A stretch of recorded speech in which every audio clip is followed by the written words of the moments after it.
Welcome back to my channel. आज हम करने वाले हैं उत्पादन फलन की सामान्य विशेषताएं। लेकिन उत्पादन फलन की विशेषताएं आपको तभी समझ में आएंगी जब उत्पादन फलन क्या है और इसकी मान्यताएं क्या हैं ये आप पढ़ेंगे। तो उसे पढ़ने के लिए आपको हमारे पिछले वीडियो को देखना होगा, उसके बाद आप इस वीडियो को देखो, तब ज़्यादा आपको समझ में आएगा। तो देखते हैं उत्पादन फलन की सामान्य विशेषताएँ क्या हैं। पहला है भौतिक मात्रा में संबंध। तो हमने देखा है कि उत्पादन फलन जो होता है वो उत्पत्ति के साधनों की भौतिक मात्रा और उस साधनों के प्रयोग से जो उत्पादन प्राप्त होता है उसकी भौतिक मात्रा के मध्य क्या करता है, संबंध बताता है। तो ये भौतिक मात्रा में संबंध को बताता है। उत्पादन फलन जो है आदाओं यानी कि जो हमने अदा की है, जैसे कि या फिर हम बोल सकते हैं साधनों की भौतिक मात्रा, कितने साधन हमने लगाए हैं, तथा प्रदा अथवा उत्पादन की भौतिक मात्रा। प्रदा यानी कि हमें प्राप्त हुआ है, किसी संसाधन का यूज़ करने पर हमें कितनी भौतिक मात्रा उत्पादन की प्राप्त हुई है वो देखते हैं। तो वो क्या हुआ, आउटपुट हुआ। तो कितना हमने इनपुट लगाया और कितना आउटपुट हमें प्राप्त हुआ उसके मध्य संबंध को व्यक्त करता है कौन, उत्पादन फलन। अतः यह एक क्या है, इंजीनियरिंग की धारणा है, कॉन्सेप्ट है। इसीलिए उत्पादन फलन का जो स्थान है वो मूल रूप से इंजीनियरिंग के क्षेत्र में आता है। उत्पादन फलन की कोई मौद्रिक विशेषताएं नहीं होती। तो आई होप आपको फर्स्ट पॉइंट समझ में आया होगा कि भौतिक मात्रा में संबंध कैसे बताता है।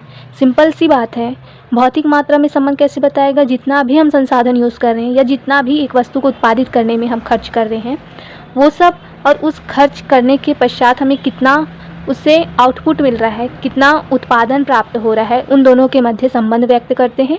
कौन व्यक्त करता है, उत्पादन फलन। तो ये क्या है, इसकी विशेषता है कि ये भौतिक मात्रा में संबंध को बताता है। दूसरी विशेषता है कि मूल्यों का समावेश नहीं। तो उत्पादन फलन की परिधि में मूल्यों का समावेश नहीं होता। अतः उत्पादन फलन आदाओं अर्थात जितना हमने अदा किया है किसी वस्तु को उत्पादित करने में और जितना उस वस्तु के उत्पादन के पश्चात हमें प्राप्त हुआ है उसके मूल्य से पूर्णतः ये स्वतंत्र होता है। परंतु आदाओं तथा प्रदाओं, ये समझ रहे हैं ना, आदाओं का मतलब क्या है, जो हमने अदा किया है अर्थात इनपुट जो लगाया है, और प्रदाओं का मतलब है जो हमें प्राप्त हुए हैं या आउटपुट जो मिला है, उसके मूल्य ही फर्म के उत्पादन निर्णयों को प्रभावित करते हैं। तो कोई भी कंपनी किसी वस्तु को उत्पादन करने के लिए यही देखती है कि उसने कितनी मात्रा में वस्तु को उत्पादन करने में खर्च किया है और उससे कितनी उसे क्या आउटपुट मिली है, कितना इनकम जनरेट होगा उससे। तो यही तो देखता है ना, और उसी के अकॉर्डिंग क्या करता है, वो वस्तु को बनाता है। तो वस्तु कितनी मात्रा में कौन सी वस्तु उत्पादित हो ये निर्णय भी क्या होता है, इसके माध्यम से लिया जा सकता है। तो क्या करते, फर्म के उत्पादन निर्णयों को प्रभावित करती है। फर्म इन मूल्यों के आधार पर ही क्या करती है, निर्धारित करती है वो किस वस्तु का और कितनी मात्रा में उत्पादन करें। तीसरा है दी हुई तकनीक। उत्पादन फलन की सामान्य विशेषताएं क्या हैं, दी हुई तकनीक। कौन सी तकनीक, टेक्नोलॉजी है हमारे पास, तो ये भी मैटर करता है। क्यों, उत्पादन फलन जो है वो इससे बहुत ज़्यादा क्या होता है, प्रभावित होता है। कैसे होता है, हम पारंपरिक तरीके से अगर किसी वस्तु का उत्पादन कर रहे हैं और फिर उसके बाद क्या कर रहे हैं, मशीनरी यूज़ कर रहे हैं, कोई भी मशीन यूज़ कर रहे हैं वस्तु को क्या करने में, उत्पादित करने में, तो ये देखेंगे कि उसकी जो उत्पादन क्षमता है वो कितनी है। तो पहले जो उत्पादन कर रहे थे उससे बढ़ जाएगी ना। तो यही होता है क्या, दी हुई तकनीक। तो देखते हैं क्या लिखा है इसमें, उत्पादन फलन का अध्ययन एक दी हुई तकनीक अथवा प्रौद्योगिकी के अंतर्गत किया जाता है। अतः तकनीक परिवर्तित हो जाने पर उत्पादन फलन भी क्या होगा, परिवर्तित होता है। अतः फर्म को एक नया उत्पादन फलन प्राप्त होता है। अगर हम टेक्नोलॉजी में चेंजेस करते हैं तो क्या होगा, उत्पादन फलन भी चेंज होगा और एक नया उत्पादन फलन हमको प्राप्त होता है।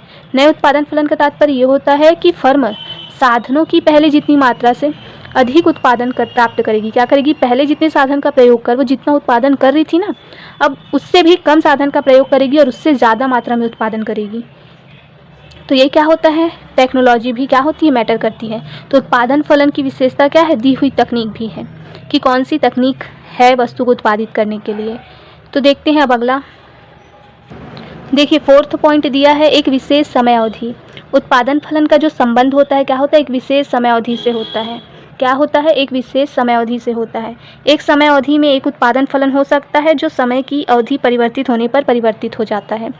तो एक निश्चित समय होना चाहिए, जैसे कि ठंड के समय में गर्म कपड़ों की मांग बढ़ती है तो क्या होगा, कोई भी वस्तु अगर उत्पादित कर रहे हैं मतलब गर्म कपड़े ही उत्पादित करना है, बनाना है, तो क्या किया जाएगा, उसकी कितनी मात्रा लग रही है, संसाधन कितने लग रहे हैं उसमें, और कितना उससे आउटपुट मिल रहा है, ये देखा जाता है। एक निश्चित समय अवधि भी मैटर करती है। क्यों, वो समय यानी कि ठंड का समय अगर चला गया तो गर्मी के समय में तो वो कपड़ा उत्पादित होगा नहीं, है ना।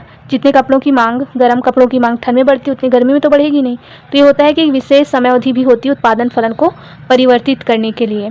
अब पांचवा क्या है, साधनों का प्रतिस्थापन। एक ही उत्पादन फलन के अंतर्गत एक साधन के स्थान पर दूसरे साधन को कम अथवा अधिक मात्रा में प्रयोग करना संभव होता है। अगर एक उत्पादन फलन के अंतर्गत हम संसाधनों में परिवर्तित कर रहे हैं, किसी एक संसाधन को बढ़ा रहे हैं और किसी एक संसाधन को कम कर रहे हैं, तो ये करना संभव है। जैसे कि देखिए, श्रम के स्थान पर हम पूंजी की मात्रा बढ़ा रहे हैं, अर्थात श्रमिक मान लो पहले 100 थे, तो अब क्या कर रहे हैं, श्रमिक की संख्या कम कर लेते हैं और क्या करते हैं, पूंजी की मात्रा बढ़ा देते हैं। कैसे बढ़ा देते हैं, नई मशीन ले आते हैं, इन्वेस्ट कर सकते हैं ना कैपिटल को अपना, तो नया टेक्नोलॉजी ला सकते हैं पूंजी की मात्रा बढ़ा के। तो क्या होगा, श्रम जो है वो कम हो जाएगा लेकिन पूंजी बढ़ जाएगी ना। तो ये होता है कि साधनों का प्रतिस्थापन भी किया जा सकता है। अब देखेंगे अल्पकाल में कुछ साधन स्थिर होते हैं, और ये देखो 2 पॉइंट है, अल्पकाल में कुछ साधन स्थिर होते हैं और क्या है, दीर्घकाल में कुछ साधन, क्या सभी साधन परिवर्तनशील होते हैं। ठीक है, तो याद रखिएगा ये दोनों इसकी मान्यताएं भी हैं, अर्थात उत्पादन फलन की मान्यताओं में भी आप ये दोनों पॉइंट लिख सकते हो और एक निश्चित समयावधि को भी लिख सकते हो। तो 3-4 पॉइंट आपकी जो विशेषताएं हैं वही क्या है, उसकी मान्यताएं भी हैं। तो आपको याद रखने में क्या होगा, आसानी होगा इसको। तो अल्पकाल में कुछ साधन स्थिर होते हैं। कैसे होते हैं, क्योंकि अगर समय हमारे पास कम है तो हम जितने भी साधन है उसको तो परिवर्तित कर नहीं सकते ना। कर सकते हैं क्या, नहीं कर सकते हैं। तो क्या करेंगे, कुछ साधन स्थिर होते हैं और कुछ को परिवर्तित किया जा सकता है। नहीं किया जा सकता ये ऐसी बात नहीं है, किया जा सकता है। तो वही दिया गया है, जब एक फर्म अपने उत्पादन फलन के अंतर्गत कुछ साधन को स्थिर रखती है तथा कुछ साधन को परिवर्तित करती है, तो ये क्या है, ये परिवर्तनशील अनुपात के नियम अथवा अल्पकालीन उत्पादन फलन के नाम से पुकारे जाते हैं। तो आपको ये भी याद रखना है कि अल्पकालीन उत्पादन फलन को और किस नाम से जाना जाता है, परिवर्तनशील अनुपात के नियम के नाम से जाना जाता है। और अल्पकाल में बहुत कन्फ्यूजन होता है कि परिवर्तनशील अनुपात अर्थात क्या होना चाहिए, दीर्घकालीन उत्पादन फलन होना चाहिए, क्योंकि दीर्घकाल में ही क्या कर सकते हैं, हम वस्तु के उत्पादन को परिवर्तित कर सकते हैं, संसाधनों को परिवर्तित कर सकते हैं।